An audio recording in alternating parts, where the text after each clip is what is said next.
Andrew McCutchen made the surprising choice to come back to the Pittsburgh Pirates in 2023. But what expectations should be placed on one of the best Pirates to ever do it? All of that and more on today's Locked On Pirates. You are Locked On Pirates, your daily Pittsburgh Pirates podcast. Part of the Locked On Podcast Network, your team every day.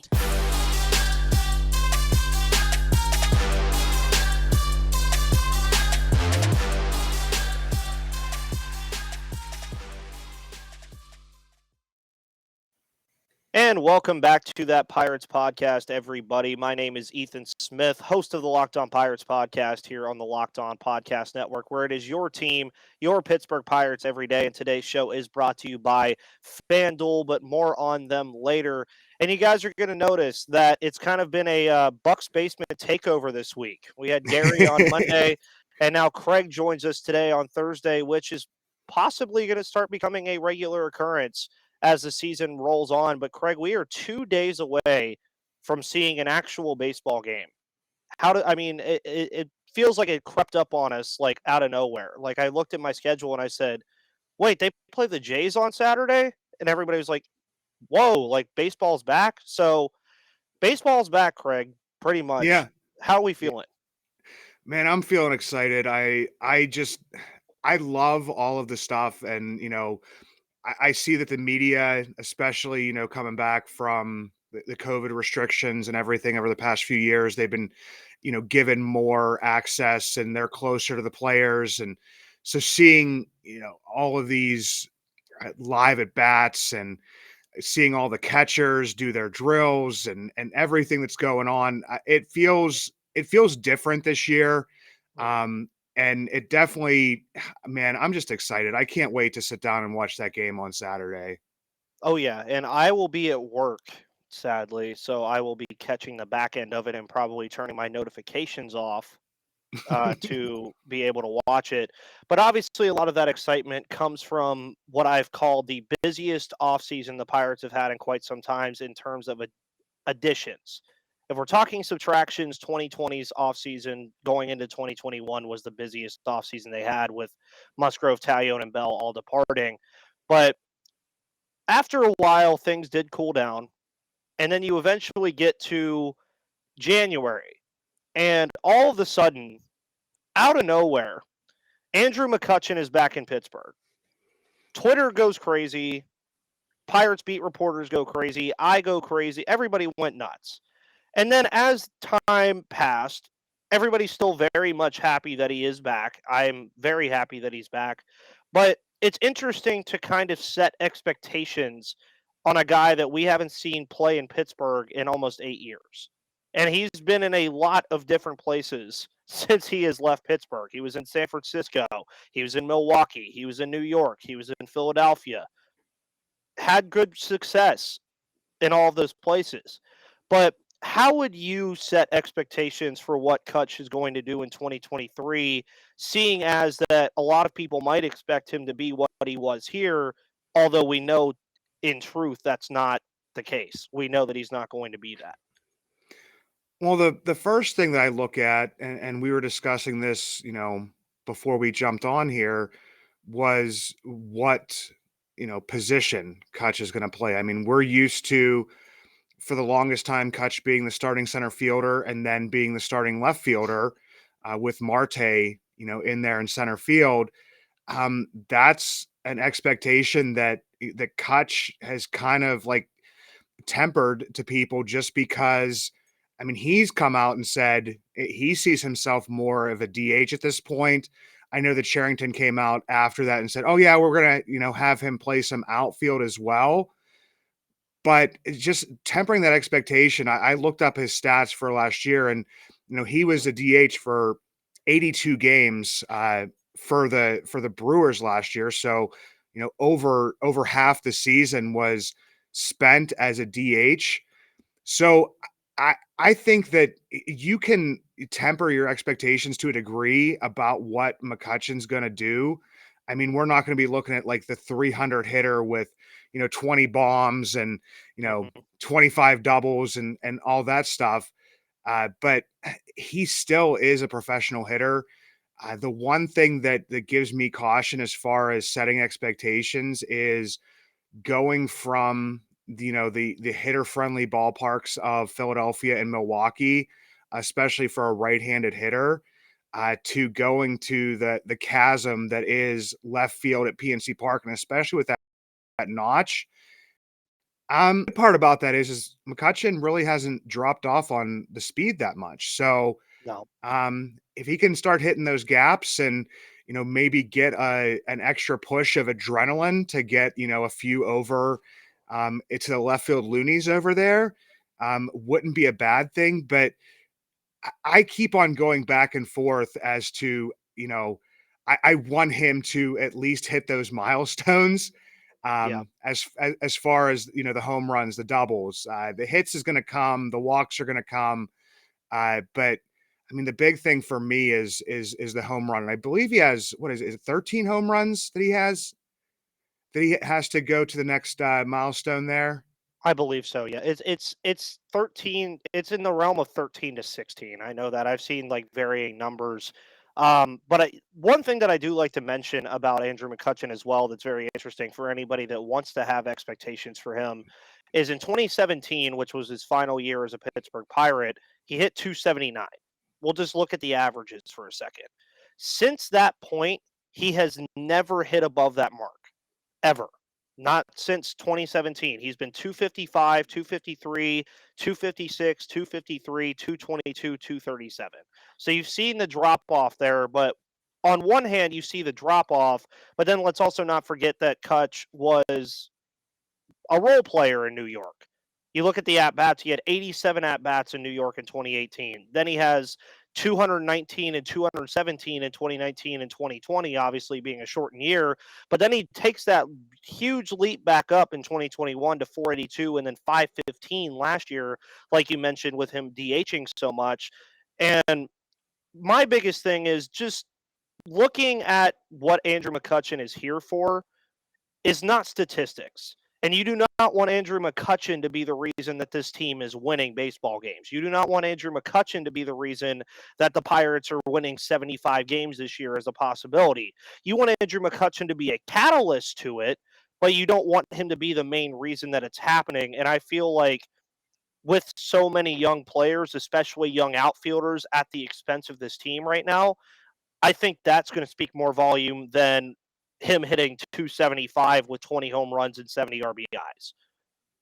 Yeah, if he's the reason, if Carlos Santana's the reason, if Rich Hill is the ace on the staff, as long as if Rich Hill's the ace on the staff, if Mitch Keller or Roansy Contreras or somebody else that's going to be around for a little while is the 1B to Rich Hill's 1A, then it wouldn't be as bad. But I mean, last year with Quintana, I mean, if Keller doesn't take that step forward and Quintana is your best pitcher and he's getting shipped off to St. Louis for what could be a fairly good return at this point, to me that would be a little bit concerning. So I feel that people are going to be kind of disappointed with Kutch to a degree, but if he can, have those intangibles of, being that veteran leader in the clubhouse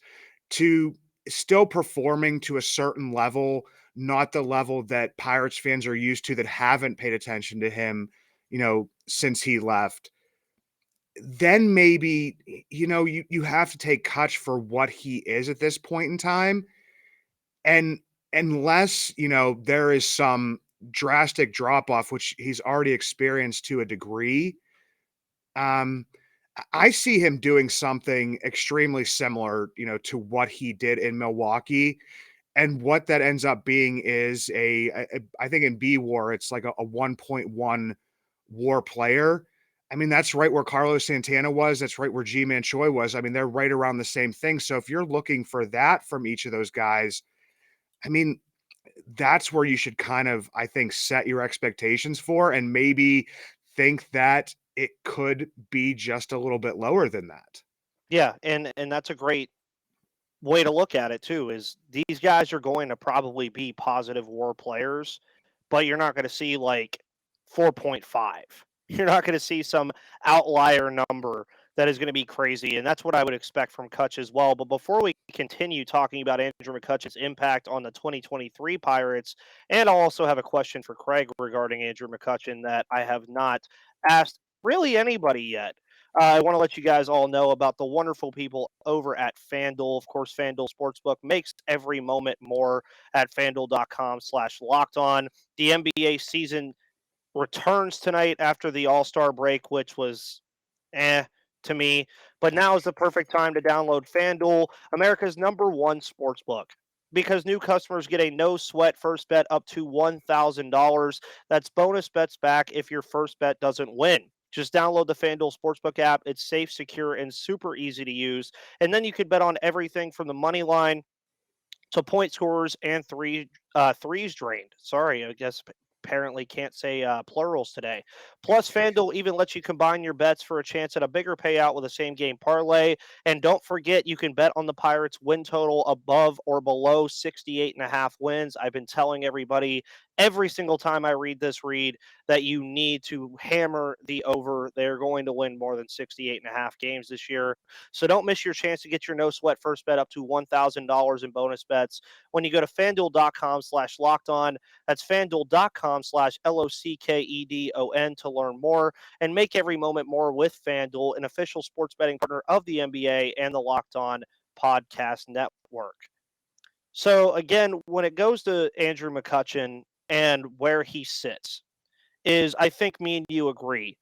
The performance versus the growth of young players on just Andrew McCutchen is more what you're looking for is the growth of the young players, being your approaches at the plate, how you play the outfield defensively, and what you mentioned is a very, very interesting ballpark to play in the outfield. Center field definitely is a huge one.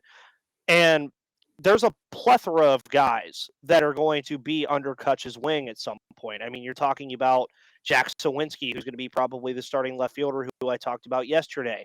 You're then talking about guys like Ryan Valade, Connor Joe, Tucupita Marcano, Connor Scott, Matt Gorski, Matt Frazier, Cal Mitchell, Kanan Smith and Jigba. He has it's almost like Kutch is like a high school teacher right now, and he just has a whole new class of students to start the year, and he's trying to get them all up to speed in like algebra 2, even though they didn't even take algebra 1. And now he's like, okay, well, we're going to start here and then gradually move forward. So who do you think in that group that I just mentioned can benefit the most from what Andrew McCutchen has to teach to these young guys? I would probably say, I mean, the top one is Jack Sawinski. Yes. Excuse me. He definitely, had some growing pains last year, being up here, going back down. Just seeing a guy who has done it for so long and how he goes about his business, and Jack Sawinski, by all reports, is a very hard worker. He's a student of the game. So for me, him taking that step forward from someone who, had those issues with the strikeouts, but you can't ignore that power with, especially at home. I mean, mostly only at home with those 19 home runs. And a good fielder. That's like a thing that he can play right, left, center. It's not, out of the realm of possibilities for him to play anywhere. So I feel like he would, have the most, or maybe have the best opportunity to learn from Andrew. I even think that Reynolds can learn some stuff. I mean, it wasn't somebody that you mentioned, but it's somebody I always think of as that, you know, of being the face of, the Pirates as it stands right now. Who knows how, I mean, Reynolds is here right now. And after all the news that came out and everything, people that didn't know a lot about Brian Reynolds know a heck of a lot about Brian Reynolds right now. So even if he didn't want to be, he's kind of the face of the Pirates at this point in time. So, Reynolds could learn that from McCutchen, because McCutchen was the face for so long. And just any of the young guys. I mean, Kanan Smith and Jigba is one that, not that we forgot about, but with like the injury, he was brought up when they were doing I call it the season ticket holders fan fest. He was one of the guys that was up here. So, and when I spoke with Jason Mackey on my podcast, he said that's not something the Pirates do just for no reason Yeah. whatsoever. They, so it's kind of, if you noticed, when they had I think it was the speaking tours at the local breweries Hmm. and bars and restaurants around here. I mean, two of the guys they had here were Chase DeYoung and Colin Holderman, and who are the guys that you're hearing a lot about in camp, especially Holderman. So I think that Kanan Smith and Jigba, just any of these players, and even in the infield, like you see him playing catch with Cabrian Hayes. You see him when they were doing the live at bats, they were going, McCutchen, Reynolds, Cabrian, and Yeah. just the effect that he can have on these younger players. I think that, and especially a guy who has played at PNC Park, and maybe the athletic ability isn't there anymore, but man, he still knows how to play that outfield.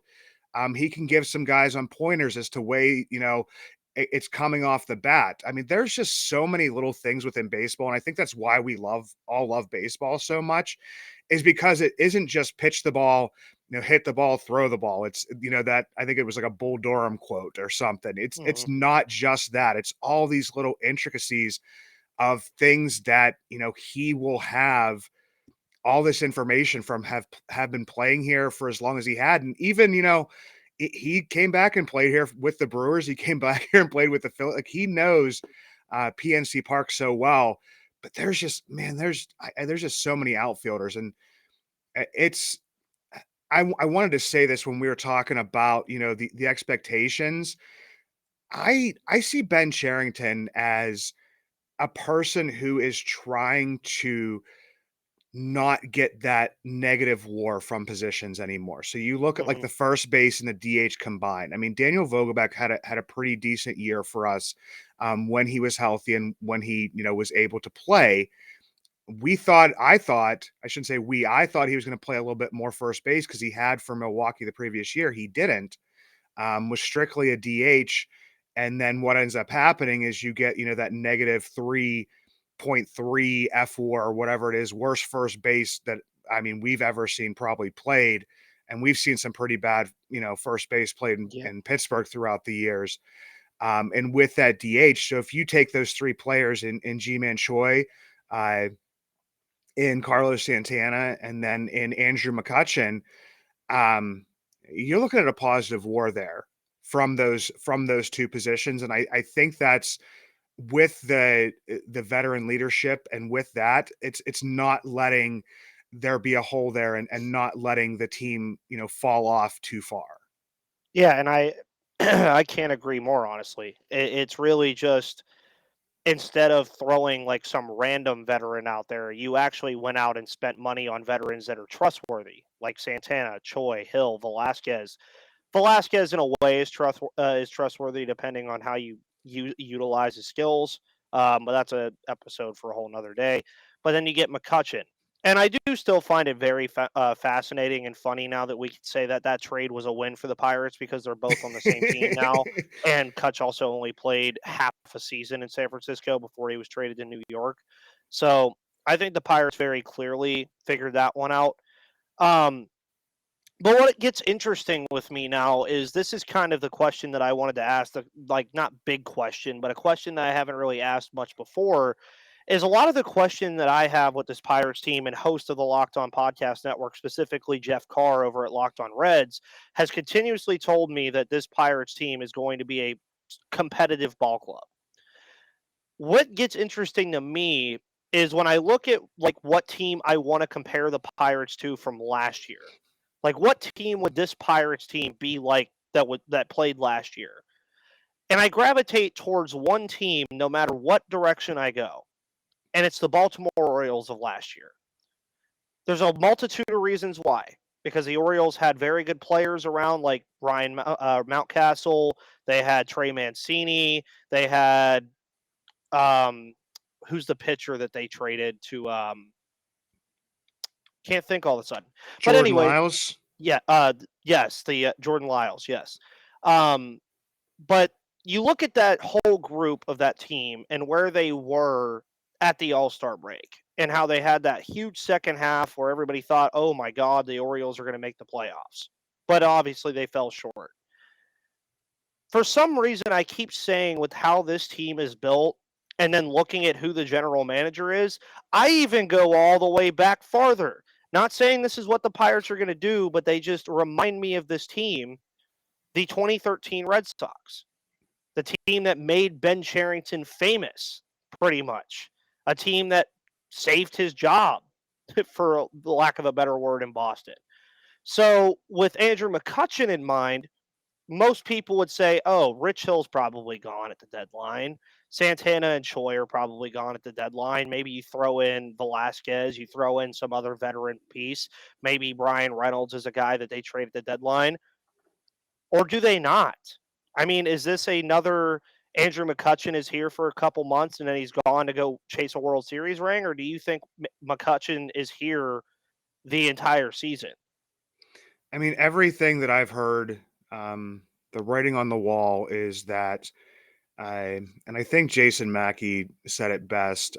And when he wrote his article, and it was that he sees that there's a better chance that Andrew McCutchen comes back for another year than he would be traded at the deadline. And I think that Charrington even kind of addressed that at one point in time, that it's something that could change, but it would almost be up to McCutchen. It's they're letting Mm-hmm. him be in control of his own destiny.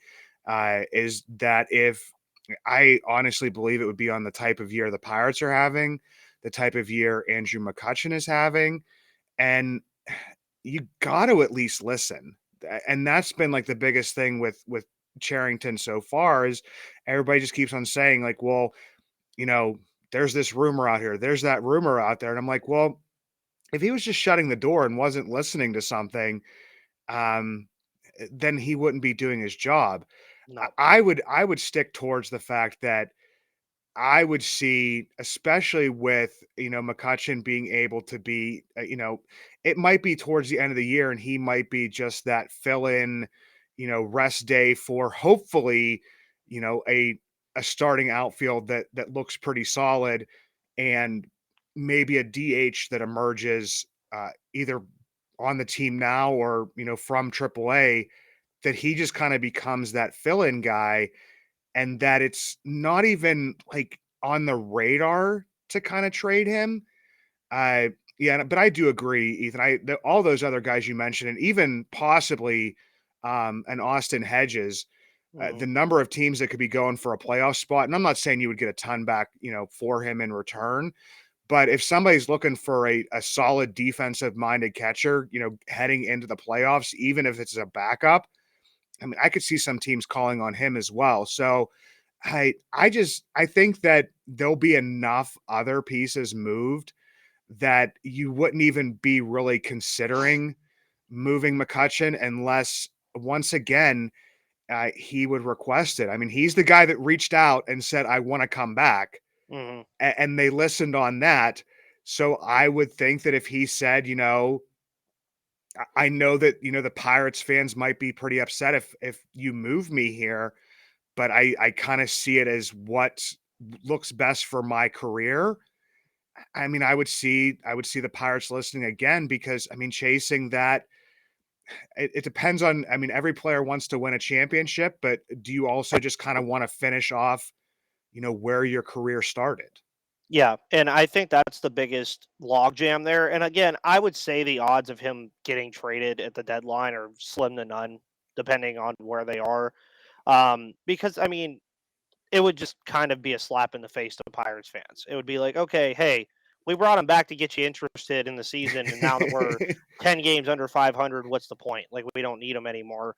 But I even think after that, like you mentioned, I think it does matter where this team is by deadline time.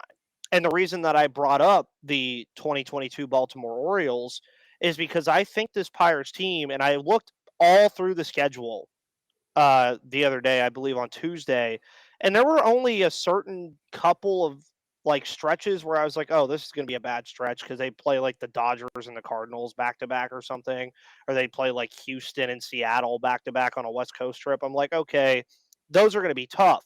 But then you also get those other spurts where you're playing the Reds, Cubs, and Brewers back to back to back. And you're like, okay, that could get interesting. So, again, as I mentioned earlier in the whole point, McCutchen should not be the reason that this team is good, and he hopefully won't be the reason that this team is bad. Can he be enough of a catalyst, though, to make this a team that could at least flirt with the idea of being in the wild card conversation? It to me, it still goes back to that youth. And Yeah. something you brought up is, I mean, you look at the Orioles from last year, and yes, they did have some of those veterans, and I mean, they even traded off Mancini, towards the end of the year. It's something that the youth came and performed maybe a little bit sooner than expected. But I always look at these rebuilds in a certain way that we've kind of done what the Detroit Tigers, what the Kansas City Royals have done for the past few years, is you brought in competent, major league veterans. But if you look at the records, and I know the Royals, some of those guys are a little bit younger, and maybe this year is the year that they could take that step forward. But I they kind of get left with a bad those fan bases get left with a bad taste in their mouth because I mean the rookies for Detroit last year didn't show up. Some of the rookies in Kansas City showed up at times, but not consistent enough. And the big thing with them is all the pitching that they had drafted and were developing, didn't show up. Uh, so they were kind of left hanging out. You could look at the 2020 Cincinnati Reds. Yeah, they made the playoffs in those expanded playoffs, but bringing in like a Mike Moustakas, a Castellanos, when you didn't have the youth movement that you were counting on to move forward at that point in time, then you end up being just like an underperforming team, Mm-hmm. just kind of like the Pirates. I wouldn't say as bad as the Pirates have been the past couple years, but definitely not great. So it's going to depend a lot on if the youth that Ben Sherrington has acquired is going to be able to take that step forward. I mean, with a Mitch Keller, you look how many years it took him to become what he is now and what we're hoping he will be in the future. I mean, Rowanzi might have a little bit of a higher ceiling, but does he really? Because at one point in time, Mitch Keller was seen as a top 10 prospect in all Yep. of Major League Baseball. So his ceiling was pretty darn high. So is Rowanzi going to be able to take that step forward sooner? Is, Luis Ortiz going to be able to take that step forward sooner? Is Johan Oviedo going to be what he was for the Cardinals, or is he going to be what he was, for the last, I think, 8 games that he started for the Pirates? But I think that McCutchen can be the catalyst in that maybe we won't let things, get away from us. You Mm-hmm. need that guy that after, you maybe got swept in a series or on a 5-game losing streak, those guys that can be that voice within the clubhouse to make sure that it doesn't become, an 8 or a 9-game skid. And that's what was so important. I mean, going back to when, the last time the Pirates were quote unquote competitive, even when he didn't have his best stuff, like an AJ Burnett or a Francisco Liriano, were the guys that could put their foot down and say, okay, we've lost a few games in a row, but it's my point in the rotation. We're not losing this game.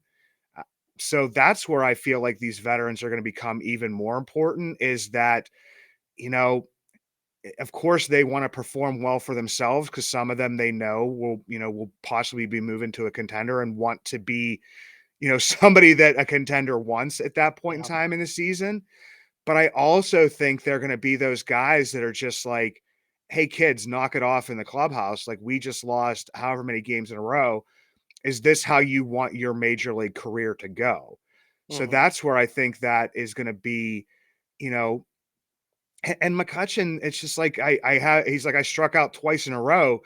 You're going to see McCutchen come back up there, the third time, and he's going to have that look in his eye like, okay, you got to me twice.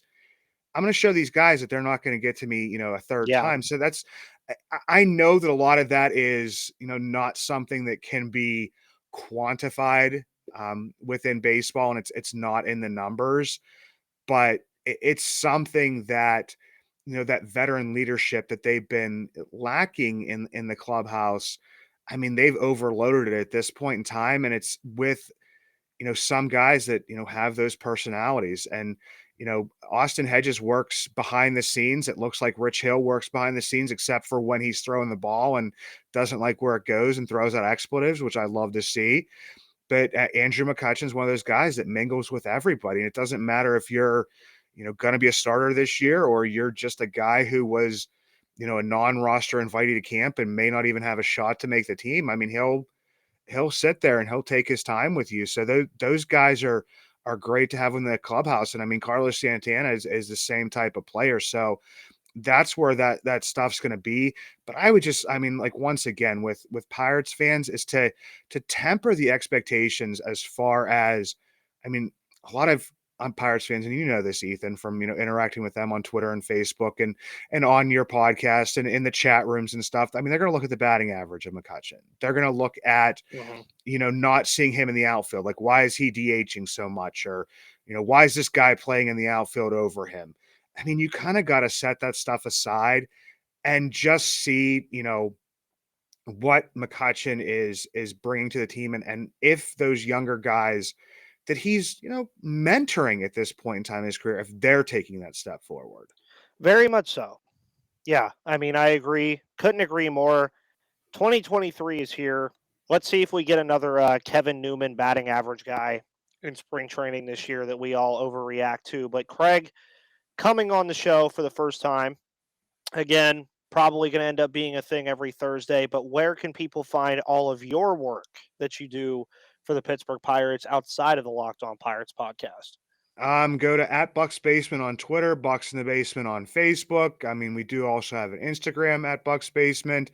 And then, of course, also, myself and Gary with Ethan at InsideTheBucksBasement.com. We got articles coming out, I believe, like at least one a day now. Mm-hmm.